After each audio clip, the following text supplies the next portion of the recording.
Hi guys. So in the last video, we started building a web framework in C# from scratch. So we look at setting up a server and setting up routes on that server. So that intro was to give you a very basic idea into how servers are set up and how routes are exposed on web frameworks. So in today's video, which is a sequel from the last, we're going to be looking at building a very basic web framework.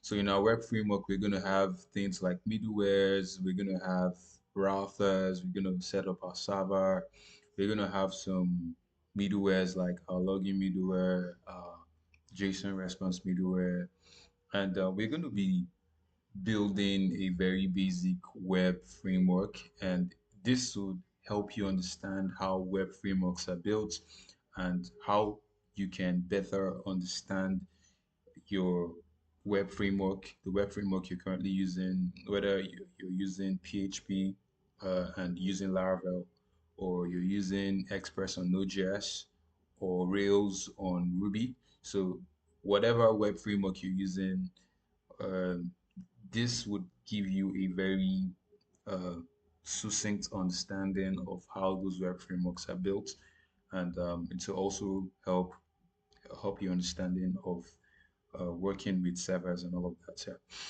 So I'm going to get started. And first, for web frameworks, there are very key concepts you need to understand. And one of them is the HTTP request. So the HTTP request represents the uh, HTTP request, which is the hypertext transfer protocol request made by a client to the server. It contains all the data that the client has sent to the server, such as the methods get, post, put, patch, and delete. It also contains headers, query parameters, body, etc. So the purpose of an HTTP request is to be used by the server or the application to read the incoming request, extract relevant data, and pass it along to the router or handler for processing. So common attributes of an HTTP request includes the method, which is the HTTP method. Is it a get method? Is it post? Is it put? Is it delete? There's also the URL requested, and there's also the header and the body. So the header is sent from the client, and the body of the request, which may contain form data or JSON. So that's the HTTP request. We also have the HTTP response, which represents the HTTP response that the server will send back to the client. It encapsulates the content that will be returned to the server, or rather to the client. Could be HTML, could be JSON, along with the HTTP status code and the headers. So the purpose of the HTTP response, it's a way the framework sends back data to the client after processing the HTTP request. So some common attributes include the status code: 200 for success, 404 for not found, 201 for created, uh, 202 for processing, and all of that. Then we have the body, which is the body of the response, which could be in JSON, HTML, or plain text. Then we have the headers. The headers would be sent by the server to the client. Yeah, so that's the HTTP request and the HTTP response. So I'm going to be talking about some other ones while we start building. So first, on our project here, ninja.net class library, I'll create two folders. The first folder, I'll call that core, and the second folder, I'll call it extensions. Okay, so in our core folder, we're going to have a class. I'm going to call that HTTP request, like I just explained earlier. So in our HTTP request, we're going to have a couple of properties or attributes, I'll call them. So first we have the path of the request. So I'm gonna have also gonna have method Is it a get? Is it put? Is it patch? Is it post? Then we're going to have the headers. Well, first, let's say the body. Then we have a dictionary with a key value pair. I'll call that dictionary headers. Okay. So we initialize it here and we're good. So that's what we need for our HTTP request for now. So we're going to have our HTTP response. So for HTTP response, we're going to have some attributes here, and we can call this status code. So then we also have the content of the response. Content. Then let's have another dictionary which would contain the headers. So dictionary key value. So this is headers. We initialize it here, and we're good. And I'm going to have a void method or function here. I'm going to say set JSON response, and it will take in an object called that obj. Then we can initialize, or we can assign the contents JSON serialize. So we serialize that object into a JSON string. And next we can have our status code. We just set it to 200 for now. And our header, we can add, can say content type. Let our content type be set to application.json/JSON. Yeah, so that's all we need for HTTP response. Next, we're going to have a request delegate. Now, so the request delegate is a function or handler that processes an incoming HTTP request. It's essentially a callback that handles the request and generates a response. So the purpose is it is part of the core logic that processes HTTP requests, typically mapping the URLs to a specific logic or business operation.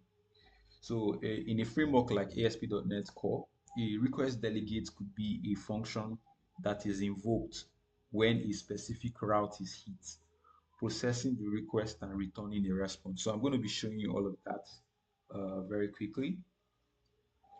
So first, we're going to create a class. Let's call that class middleware.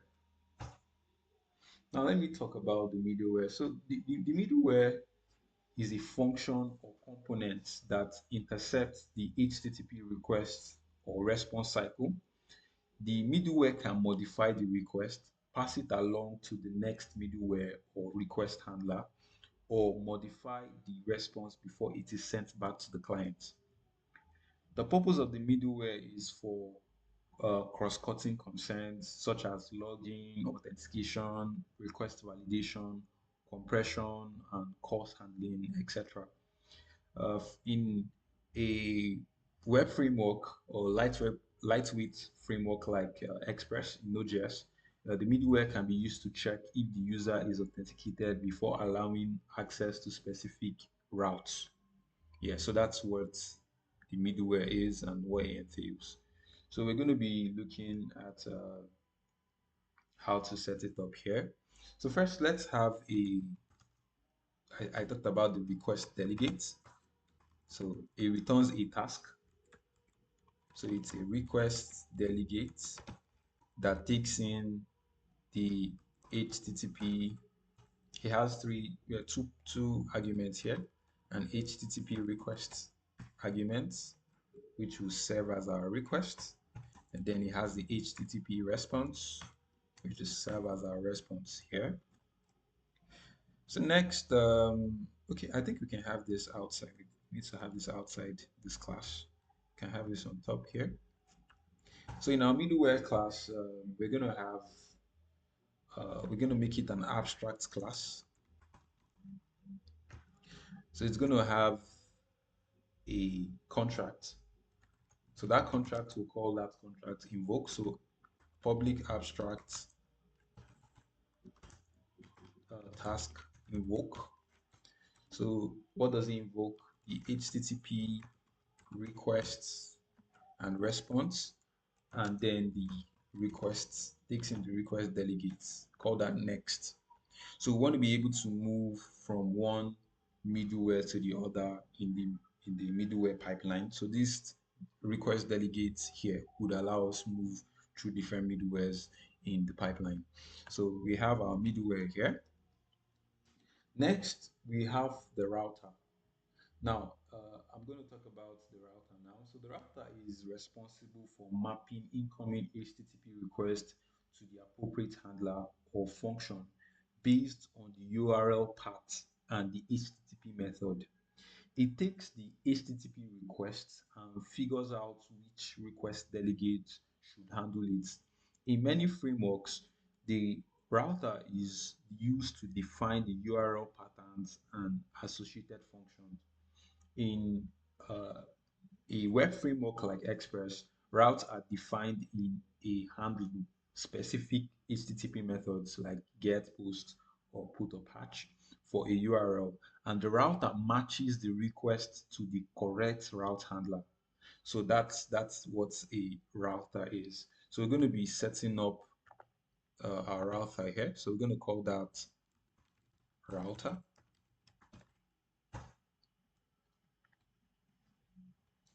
So in our router, um, we're going to have, let's have a private read-only dictionary that takes in a string and an action. So that func takes in, okay, that func takes in an HTTP request and an HTTP response and returns a task. And we'll call that the routes. So the route has a path, and that path has a handler. So the route has a path, that path has a handler. So that is the basic for what we're doing right now. So next we have another void function called that map. So you need to map all the routes to different handlers, to the handlers. So how do we do that? We do that using this function. So we have a method, say a get method or a post method. Then we have the path, and then we have the handler, the route handlers here. So func action takes in the HTTP requests, takes in an HTTP response, and returns a task. Okay, we can call that handler.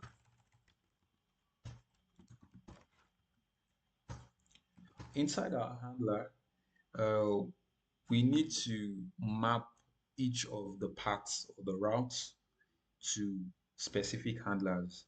And in order not to have two paths that are clashing in a way, we would create a key. So our key is the identifier of our route. So we can have this. We have method.toUpper separated by the path. So this forms our key variable. Then we have the routes, we already have the routes dictionary. So inside our routes, we're going to add this key and the value. The value here is the handler. So we're good. So this is the function for mapping our routes. Then we need another function for getting the route. So we need to get that route, all the routes from where in our in our web host, which is the heart of our web framework. So we're going to be writing that function to do that here. So public, so the return type is the handler. So it returns the HTTP requests, or rather, it returns the handler, HTTP response, and the task. So call that get routes. So our get route has two arguments, which are the method and the path. Okay, so here we also have the key, just like what we had in the map function. Then it returns the routes. Okay, it returns the routes, checks contains key. Does it contain that key? If it does, then return the route key. If not, return null using this ternary operator here.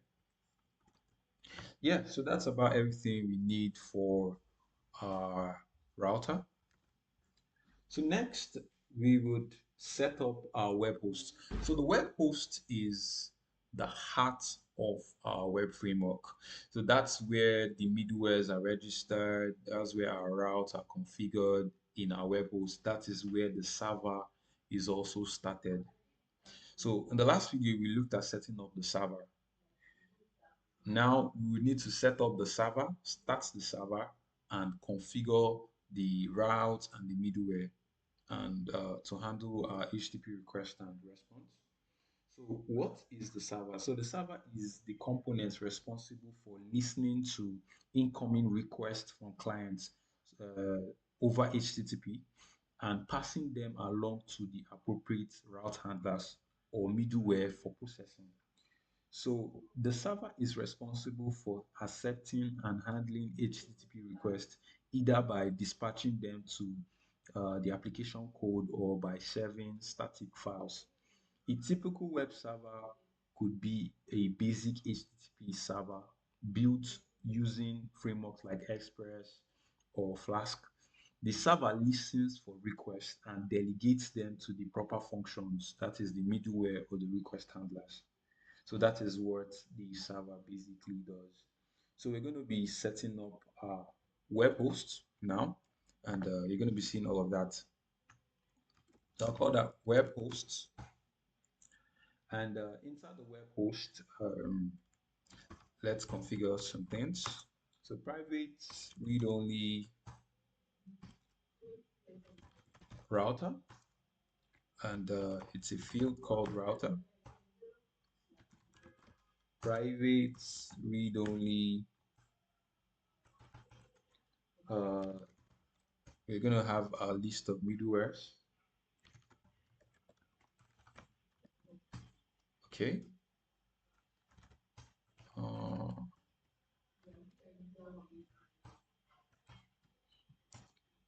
Okay, so it's going to be a list of middlewares here.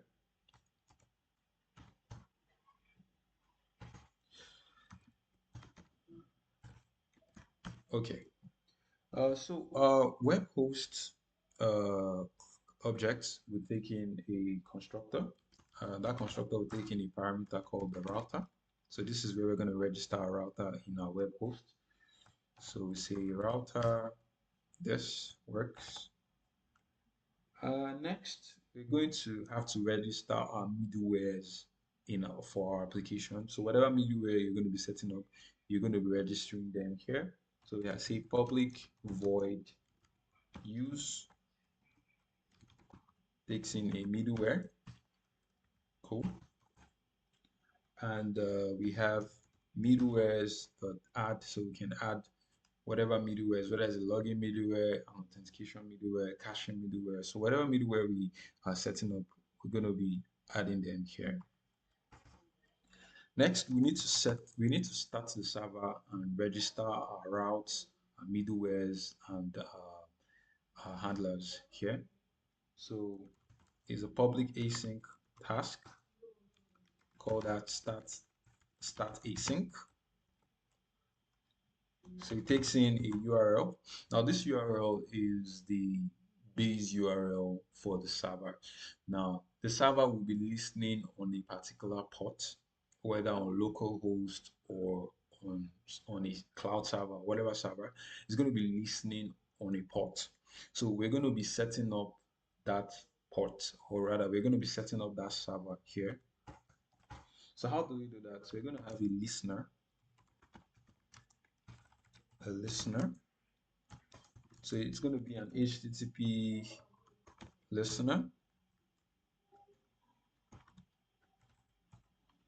Yep. So we're going to import this namespace.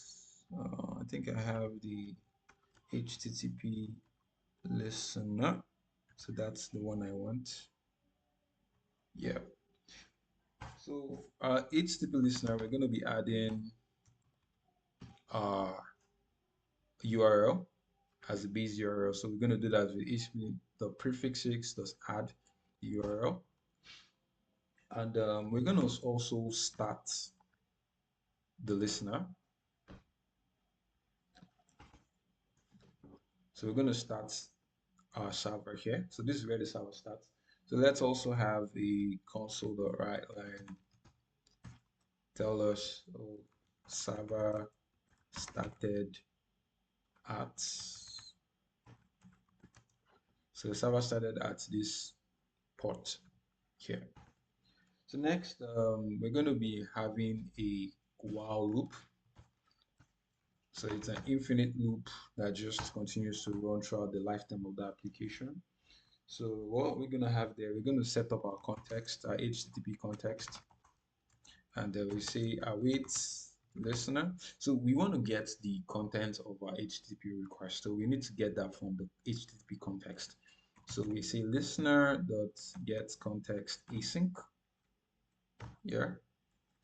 So after that, let's define our HTTP request.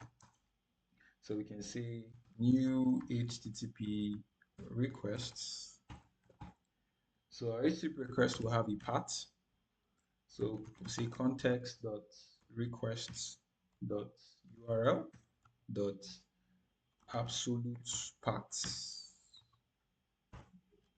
We're also going to have the method, which is going to be a context dot request dot HTTP method. Then we're going to have our headers. Our headers is going to be context dot requests dot headers. So we're going to cast it to a string, and we're going to convert that to a dictionary. So we're going to set up the key value pairs here.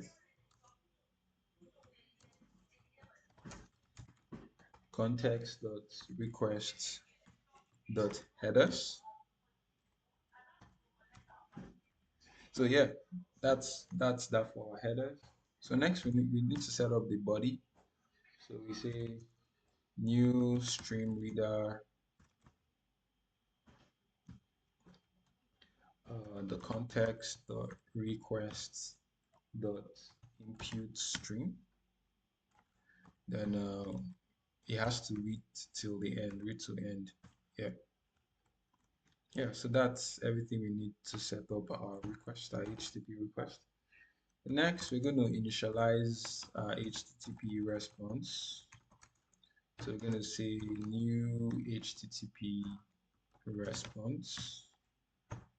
Okay. So next, we're going to set up our handler. So say handler is equal to router that gets routes, request the method, and request the path. So this will help us set up our handler. So you know we had a get route, we set up the get routes method earlier. So this get routes method is to help us get all the handler for that particular route that was called. So here, so the handler, if the handler is not null, if the handler is not null,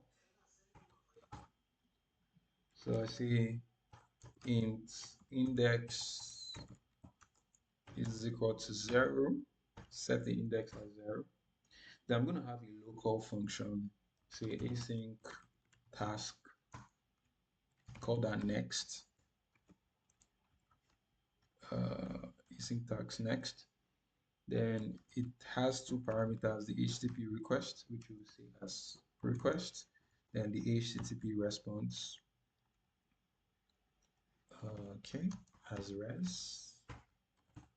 Okay, so next would say if the index is less than the middleware the count, it means that that middleware has that index. So you can say var middleware.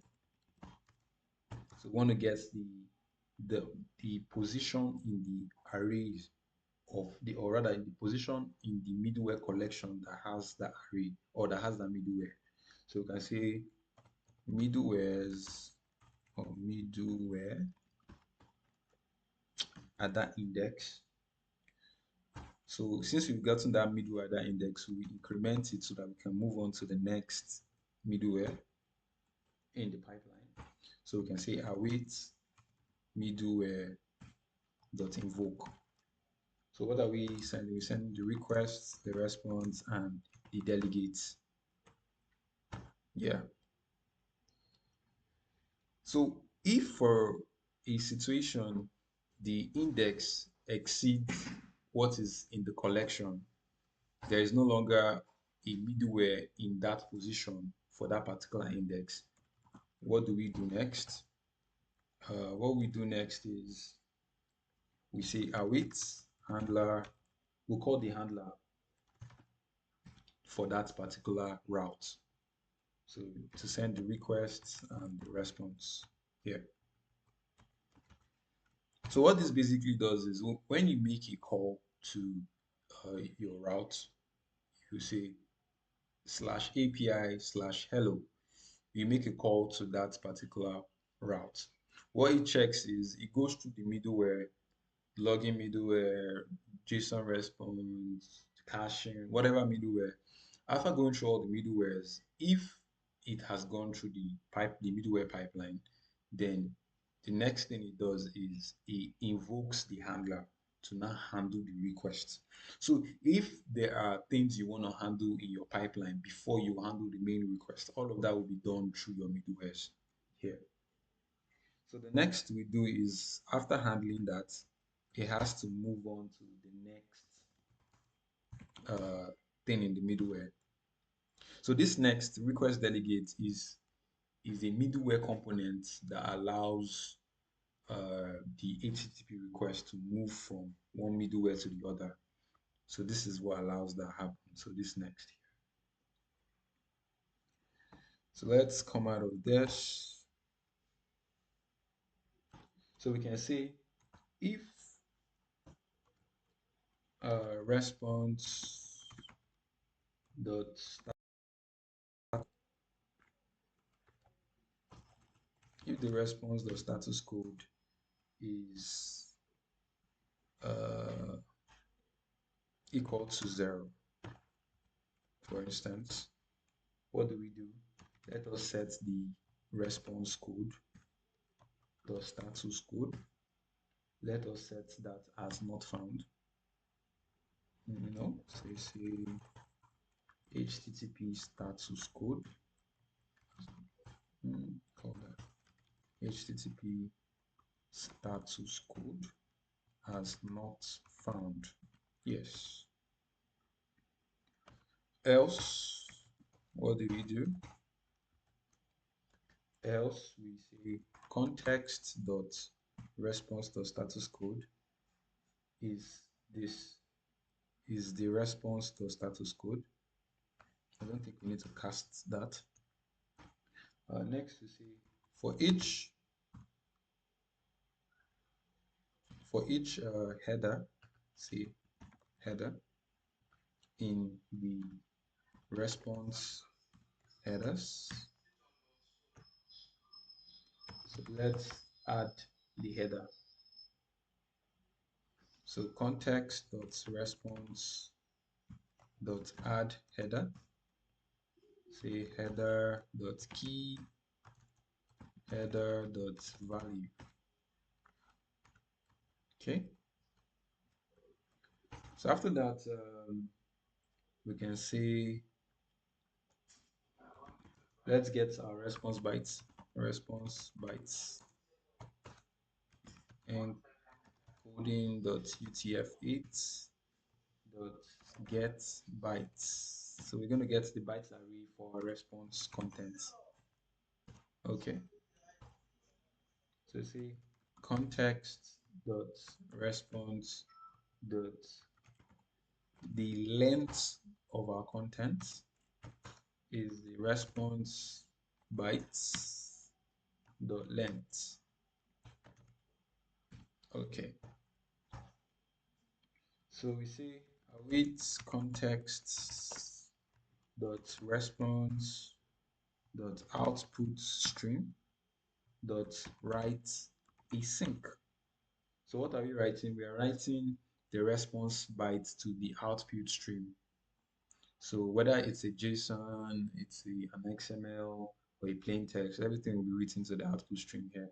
So we say response bytes. It will start from 0 from the offset throughout the length of the response bytes. So response bytes dot length. Yeah, we're good. And then let's not forget to close the output stream. If we don't do that, it will throw a stack overflow error. So context dot output response dot output stream dot close. Yeah, so we've closed the output stream here. Yeah, so we're good. So that's about everything we need to do inside of our web host, which is the heart of our web framework. Okay, so next, we're going to set up some middlewares. We're going to set up a login middleware. We're also going to set up a JSON response middleware. And yeah, so let's start with our login middleware. So let's see login middleware. So our login middleware we inherit from our middleware class. So it is also going to inherit the contract from there. So so we're going to add our async here. So next we're going to write on the console, say console.writeLine. Okay, console.writeLine. So inside of this, we're going to see our requests, and we'll call that request.method. And next, we're going to say request.path. Cool. Then we'll move to the next. Like I explained earlier, the next is our delegate. So the delegate next here is what? Is the request delegate. It allows us move from one middleware to the other. So after hitting the login middleware, it has to move from the login middleware to another middleware or move back to the handler. So this next request delegate allows us to do that. So it takes in the request and the response.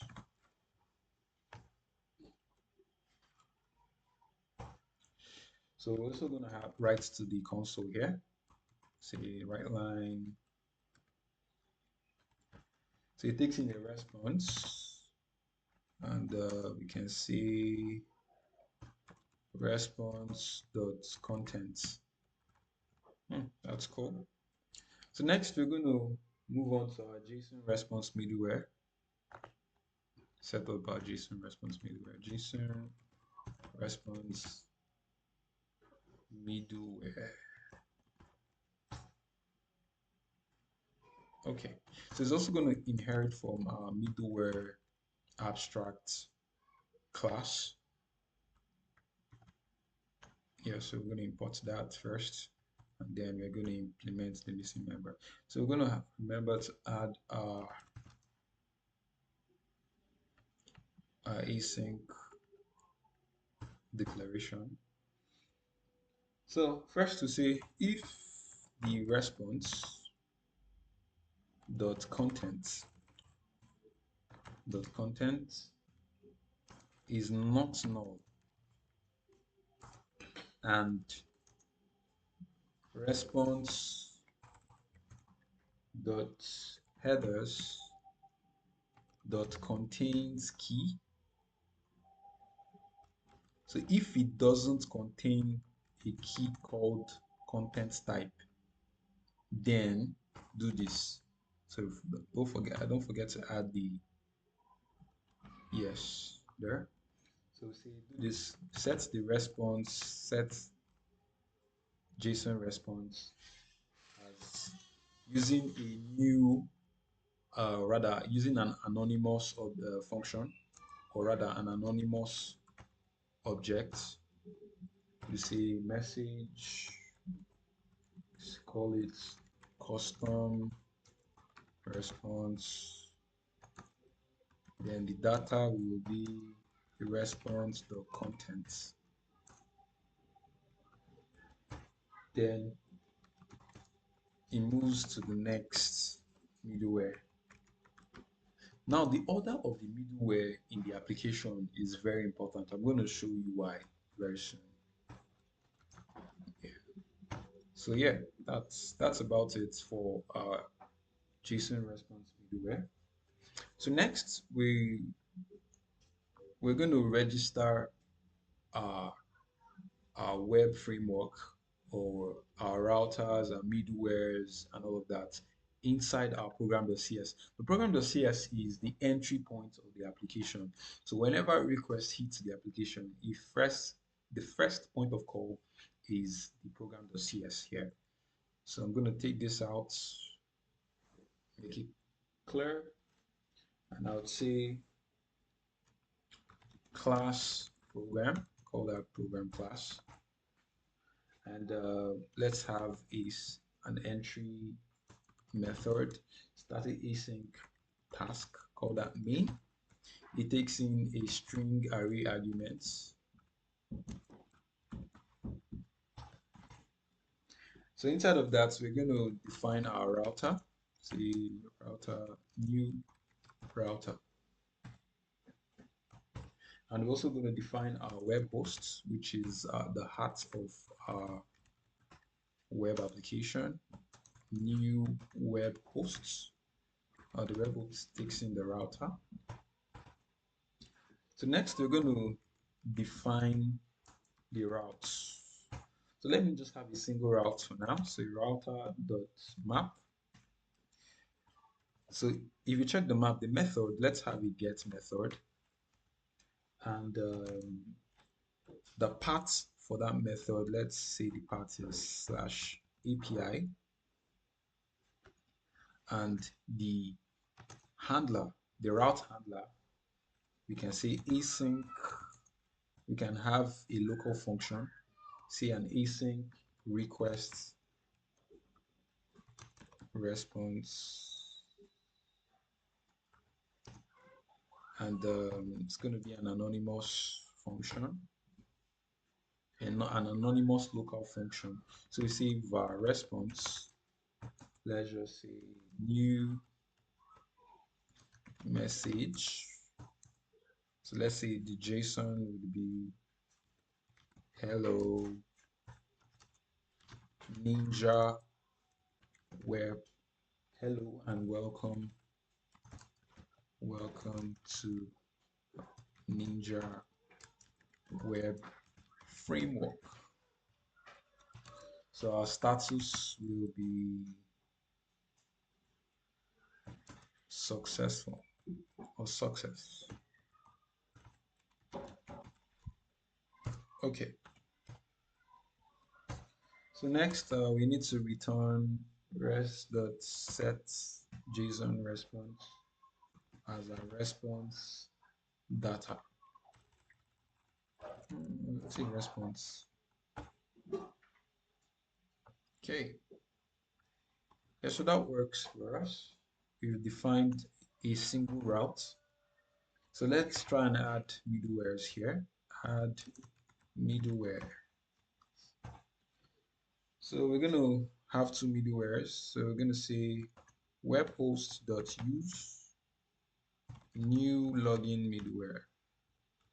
And we're going to have another one, webhost.use new JSON response middleware. Now the thing is, the order of the middleware in the pipeline is very important. If the JSON response middleware comes before the login middleware, you're going to have an error, a, a runtime error, because it will be trying to get content inside the response. Meanwhile, the login middleware hasn't pushed it to a route handler to handle the request. So the order of the middleware is very, very important. So you need to know which one should come first, depending on your use case. So next, we're going to start up our server, which is the last thing we're going to do. So start the server. So how do we do that? You see web hosts, oh, web host.start async, and we're going to have the URL.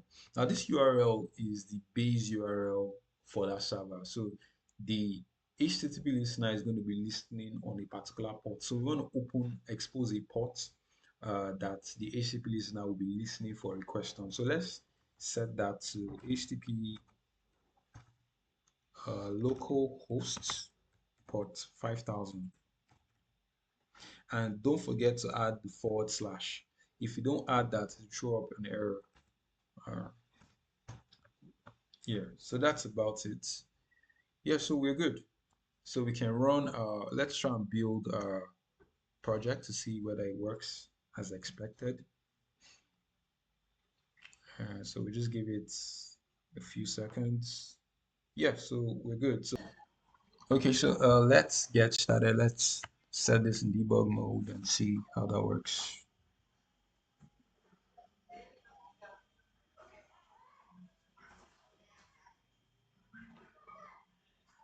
So we are running the project in debug mode, and yeah, so it has hit our listener here. So I can step over, step over, come here, boom. Okay, so I see that the program has exited, and that is because if we go back to the program.cs file, we see we are not awaiting this function here or this method. So we need to add an await here. We can save this and try to debug again.